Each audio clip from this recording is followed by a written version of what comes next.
Phinde iqhubekeke unumber 2 wa7 roles of the teacher. Uthi teacher is an interpreter and designer of learning programs and materials. Lana ke sekukhulunywa ngokuthi ke uthisha uyi-interpreter nje yesifundo njengoba iy'ngane esikoleni zinama-textbook. Ama-textbook lawa adinga u-interpret ukuze iy'ngane zi-understand. Othisha kumele bakwazi ukuwafundisa. Okokuqala uthisha kumele ayi-understande le subject ayifundelayo akayifundisayo. I-understand ukuthi mayelana nani. Ukuze uma ese-understandile akwazi ukuyi-select, ayi-design, organize ukuthi ikuphi akazokudinga. Njengoba ezoplana le lesson kumele aphinde alethe nani nama-materials, ama-resources la azosupporta phela i-teaching and learning process. Lana for example ukuletha nje isithombe esicacile. Lana ake sithi nje uthisha uzofundisa i-lesson ethi how to save water. Singawasave kanjani amanzi? Singawavikela kanjani amanzi ukuthi angadestroyeki?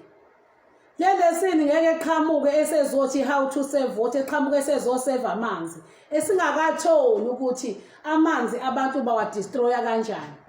Kumele siqale sithole ukuthi iy'nkinga esinazo ziziphi. So thola ukuthi amanzi ayadestroyeka lapha emfuleni, abantu balahla ama-pampers, balahla amathini, balahla yonke into nje udoti wabo usuthelwa laphana emfuleni. Sizothola ukuthi umosha kuphi, amoshaphi futhi ngokwenza lokho. Siphinde sithole ukuthi abantu bayakwesi isikhathi bayakwazi ukuthi bewashe impompo uvuza amanzi echitheka amanzi. Uya-organize lapho ukuthi sizosuka la size la until siwaseveka amanzi. Imaphi-ke ama-material esizowasebenzisa ukufundisa le lesson la? Sekumele aqala aqoqe ukuthi okay kumele silethe iy'thombe ey'veza ini ofishi mhlampe efuleni sebefile ngenxa yokuthi bekune-pollution ethile adingena mhlampe emanzini yangcola. Kuphinde futhi mhlampe faneke silethe ukuthi uma ama-pampers esetshingiwe lapha kubukeka kanjani futhi ne-ecosystem yethu ifa kanjani laphana emanzini le ephila khona laphana emanzini. Phinde futhi siveze namavidiyo. Thola amavidiyo acacisa kangcono ukuthi ngesikhathi ichithe ku-oyela uhamba kanjani emanzini ufike edestroyeke iy'lwane. Bese sithola-ke futhi ukuthi singaxazulula kanjani. Sithole nawo futhi amavidiyo akhona ukuthi ukuseva amanzi akumele siwashele amanzi umpompo ugeleza.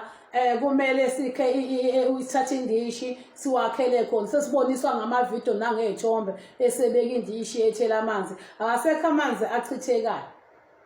Siyabona laphana ukuthi make ilokhu ziy'nkampani sezenza indlela zokuthi zivimbe i-pollution lokuchithakela ko-oyela ey'nkampanini lapha. Siyabona laphana bekhanda izinto mhlampe zokuthi bevikeleke ukuthi lento le ingayi lapha emanzini ngoba kuzofa iy'lwane. Fanele akwazi uku-organize lokho. Uma enga-organizanga shuthi leyo lesson leyo ayi-achiveki kahle ngendlela. Iy'ngane ngeke zize zikuthole kahle zizuze lesi sifundo lesi ekumele sisifundiswe lapha. Othisha bama-interpreter ibona kumele aba-interpret ukuthi kwenzakalani.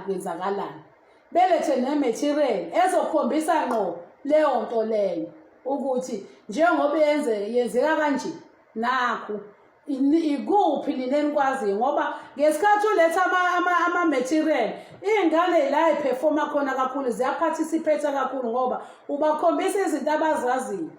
Basheshe bekuphendula ukuthi hhayi mani bafofishi laphaya.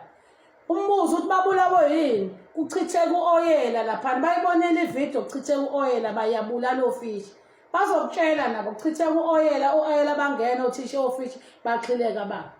Pho lokho useyazi ukuthi angeke sachitha something la ukuze kudestroyeke le nto le labo fishi lapho.